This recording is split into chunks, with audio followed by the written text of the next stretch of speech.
here. And basically to start with it, I want to always start with cover one. So for me, cover one basically emphasizes one high. So there's going to be one player in the middle of the field. And really, it doesn't matter who it is. It's a safety, usually.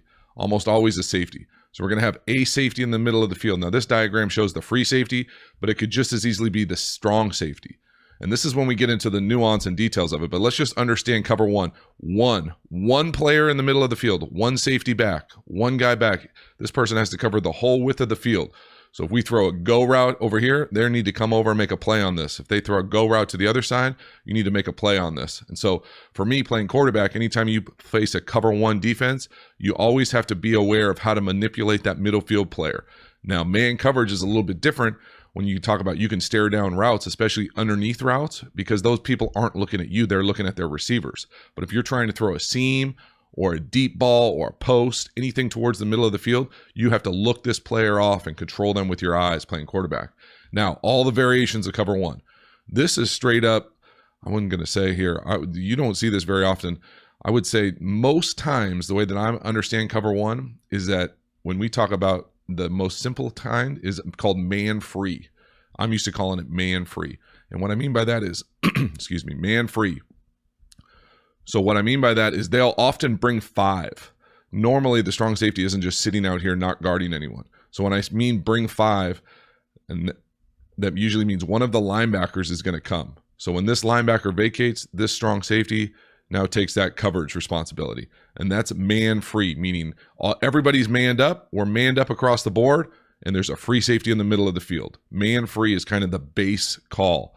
When you get into this where you're only bringing four, so there's only four guys coming, or if you were in an odd front, four guys, one linebacker, three guys and one linebacker. Either way, you've got seven guys in coverage here. When there's a free player like this, when it's the strong safety, the best way to understand it, most oftentimes, it's called the robber. So this person will play the middle of the field and rob this area. So really, it's almost like an inverted two-man. What I mean by that is you have the free deep and the strong safety underneath, with man coverage underneath. That's usually called robber.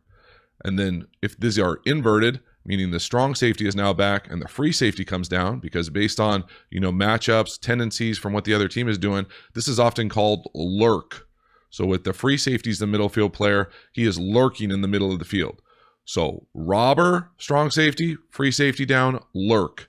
The other variation is to have the strong safety covering someone, usually the tight end, and leave a linebacker. Based on what this pass set is back here, if they're all both on the same side, this guy's not here, it doesn't really matter which linebacker is free. If a linebacker is free, I've often heard it called thief. So the linebacker, whatever linebacker is not covering man-to-man, so say the strong safety has this tight end right here, and this linebacker right here is free, so he would be the thief. So it would be one thief, one robber, one lurk is a way to kind of play different variations of man coverage. So all these unique ones, it's not just cover one. You're not going to come out and play recess and call cover one. These are often called, 11. And often the other thing about it is you'll hear me say 11 a lot. 11 just means that they're in sub personnel. Double digits means that this linebacker would be out and this would be a nickel oftentimes. Nickel. So again, just little variations about how to better understand it. Cover one, you're just not, unless you're playing high school football or unless you're, playing Madden, you're not often going to run just straight up cover one. It's usually going to be robber, lurk, thief, and then oftentimes the other variation is you can blitz one of these linebackers in man free. So you hit one of these, you bring one of these linebackers, so you bring the will. So now the free safety's down here, strong safety's coming back, man coverage, and they usually call these animal or dogs. You hear different kind of dog, strong dog, weak dog, Sam dog, will dog, whatever dog, some variation of dog will tell these which linebacker to blitz. So they often want to bring five and then play man behind it. This is how I usually think about cover one. That's man free, 11 dog. And then you get into, again, the variations. If you want to better understanding to cover one, variations, it's free safety down in the middle, lurk. Strong safety down in the middle, robber.